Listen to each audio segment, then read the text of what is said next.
BPSC 17वीं री exam को लेकर बीपीएससी अभ्यर्थी जो है वो लगातार आंदोलन कर रहे हैं। देखिए, इस आंदोलन में कई नेता भी कूदे। पप्पू यादव हो, प्रशांत किशोर हो, चिराग पासवान हो। चिराग पासवान ने तो फिर पहले जो है सरकार का समर्थन किया, बीपीएससी का समर्थन किया, लेकिन बाद में जो है वह री एग्जाम के पक्ष में आ गए। देखिए, चिराग पासवान की सांसद शांभवी चौधरी ने बीपीएससी री एग्जाम पर सवाल उठा दिए हैं। उन्होंने कहा है कि बीपीएससी री एग्जाम जो है वो नहीं होना चाहिए। साथ ही साथ उन्होंने ये भी कहा है कि काफी रिसोर्सेज लगेंगे और कई तरह की चीजें जो है शांभवी चौधरी करते हुए नजर आ रही हैं। बीपीएससी एग्जाम के खिलाफ हो गई हैं शांभवी चौधरी। देखिए, इन तमाम मुद्दों को लेकर बातचीत करने के लिए मेरे साथ पूर्व आईपीएस ऑफिसर अमिताभ दास सर मौजूद हैं। सर, चिराग पासवान ने तो समर्थन किया, लेकिन अब शांभवी चौधरी जो है वह खिलाफ है एग्जाम के। क्या कुछ तमाम चीजें जो है किस ओर इशारा करता है? अब इशारा क्या कर रहा है? अब तो चिराग पासवान मेरी पार्टी अध्यक्ष है, तो उनको तो शांभवी चौधरी से स्पष्टीकरण पूछना चाहिए कि आप पार्टी लाइन के खिलाफ जाके क्यों बोल रही हैं। और जो कुछ शांभवी चौधरी ने कहा, मैंने भी बयान सुना है। मतलब उनके लिए शर्म की बात है कि ये सांसद लोग हैं, खुद को जनता का सेवक कहते हैं, और एक बार जब संसद में पहुंच जाते हैं तो फिर आम जनता का दुख दर्द भूल जाते हैं। अब ये बोले कि इसमें बहुत खर्च होगा री एग्जाम में। बताइए, खर्च की कौन बात है? यहाँ पलटू राम की प्रगति यात्रा में 250 करोड़ रुपए खर्च हो रहा है, वो कोई देख ही नहीं रहा है। चिराग पासवान इनकी पार्टी के अध्यक्ष हेलीकॉप्टर में घूमते रहते हैं, वो खर्च इनको दिख नहीं रहा है। और बच्चों के भविष्य का सवाल है तो उसमें खर्च की, रिसोर्सेज की बात कर रही है। रिसोर्सेज मतलब ऐसा लगता है कि इन्होंने मान लिया है कि हाँ परीक्षा में गड़बड़ी हुई है, लेकिन इनको संसाधनों की चिंता हो गई है कि री एग्जाम कैसे होगा। तो इससे बहुत गलत है।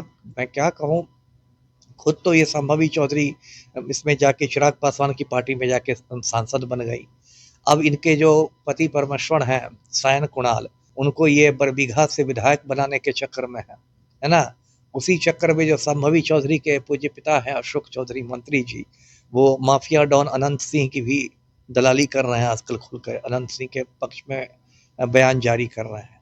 तो ये राजनेताओं का एक बहुत मतलब गिरा हुआ, इससे पता चलता है कि उनका कितना गिर गया है चरित्र, कि गलत को सही करना, सही को गलत करना और आम जनता के प्रति बिल्कुल संवेदनहीन हो जाना, ये सब दिखा रहा है। उनमें जो गिरावट आई है जी। सर, अभ्यर्थी सोशल मीडिया पे भी लिख रहे हैं कि वंशवाद जो है इसमें हावी हो गया है। वंशवाद शांभवी चौधरी जो है ये तमाम चीजें नहीं समझती हैं, लेकिन पिता के रहमो करम पर जो है सांसद बन गई हैं। तो आप ही मानते हैं? नहीं, 200% से पिता क्यों, दादाजी भी, इनके दादाजी भी जो थे महावीर चौधरी, शांभवी चौधरी के जो दादा थे, वो भी कांग्रेस सरकार में मिनिस्टर रहे हैं।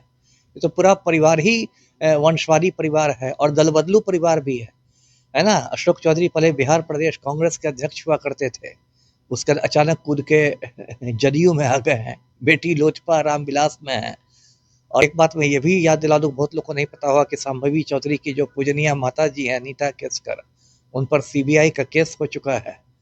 लोग गूगल करेंगे तो पता चल जाएगा कि नीता केसकर पर सीबीआई ने कई करोड़ रुपए बैंक का लोन पचाने के लिए, बैंक से कर्ज लेके उसको खा जाने के लिए केस किया हुआ है।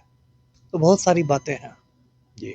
बीपीएससी री एग्जाम को लेकर क्या क्या कहना है? 31 तारीख को तारीख है। कोर्ट क्या कुछ फैसला सुना सकता है? क्या इस पर स्टे लग जाएगा तुरंत? अब देखिए, बीपीएससी को जो चुनौती दी गई है याचिका के द्वारा हाई कोर्ट में, इसकी एक सुनवाई हो गई है 15 जनवरी को और अगली सुनवाई परसों आया है 31 जनवरी को। अब ये कहना बहुत कठिन है। देखिए, प्रक्रिया ये होती है कि बीपीएससी से जवाब मांगा होगा कोर्ट ने, जिसको काउंटर एफिडेविट कहते हैं, प्रति शपथ पत्र। अब बीपीएससी का जवाब को पढ़ के कोर्ट समीक्षा करेगा। यदि बीपीएससी का जवाब कोर्ट को संतोषजनक लगा, तब तो मतलब अब स्टे क्या लगना, तो रिजल्ट निकल गया, अब तो रिजल्ट रद्द होना, अब तो स्टे की बात खत्म हो गई। तो यदि बीपीएससी की बात संतोषजनक लगेगी तब कोर्ट ठीक है, रिजल्ट को जाने देगा। यदि बीपीएससी के जवाब से संतुष्ट नहीं होगा हाई कोर्ट, तो ये जो रिजल्ट आपने निकाला है 2-4 दिन पहले, उसको रिजल्ट को रद्द कर देगा। कोर्ट ने 15 तारीख को ही कहा था कि जो भी आपका होगा रिजल्ट या ये वो, उस पर कोर्ट का जो फैसला है वो लागू होगा। और कल एक और बात है, कल 30 जनवरी को फिर ये लोग महाजुटान कर रहे हैं गर्दनी बाग में, उसका भी मैं देख रहा हूँ, सुबह से सोशल मीडिया पर चल रहा है। तो कल 30 जनवरी को महाजुटान है, परसों कोर्ट में सुनवाई है। तो अभी ये मामला ठंडा हुआ नहीं दिख रहा है। ठंडा होता सवाल ये भी है सर कि जिन परीक्षार्थियों का चिट्ठी निकला है, वो परीक्षार्थी क्या अब इस आंदोलन में शामिल होंगे क्या, या फिर अब घर पर बैठकर वो मेंस की तैयारी कर रहे हैं? उनको ये लग रहा है कि अगर परीक्षा रद्द होती है तो हमारी फिर परीक्षा, हमको फिर से परीक्षा देना पड़ेगा, फिर हमारी परीक्षा निकलेगी या नहीं निकलेगी, इसको बड़ा सवाल है। हाँ, तो थोड़ा तो ये असमंजस की स्थिति है ही, सस्पेंस की स्थिति है ही।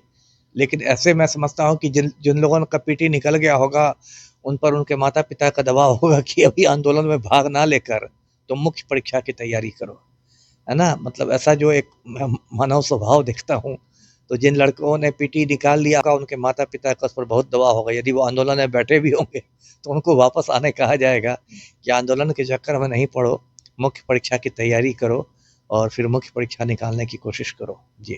चलिए, तो क्या बीपीएससी एग्जाम धीरे धीरे बीपीएससी 17वीं आंदोलन जो है वह क्या अब धीरे धीरे कमजोर होता दिख रहा है, या सवाल अब उठ रहा है? अभ्यर्थियों के मन में भी यह सवाल है, जो बड़ी अभ्यर्थी पीटी की परीक्षा निकाल चुके हैं, वह क्या अब इस आंदोलन को कमजोर करने में लगेंगे, ये भी सवाल है। और साथ ही साथ आगामी 31 तारीख को कोर्ट के द्वारा जो है कुछ फैसला भी सुनाया जाएगा, जिस पर भी सभी की निगाहें हैं। तो आपको क्या लगता है बीपीएससी 17वीं एग्जाम को लेकर, और इस प्रकार से शांभवी चौधरी ने बयान दिए हैं, उसको लेकर आपके क्या विचार हैं? आप भी हमारे साथ कमेंट बॉक्स में अपनी राय रख सकते हैं।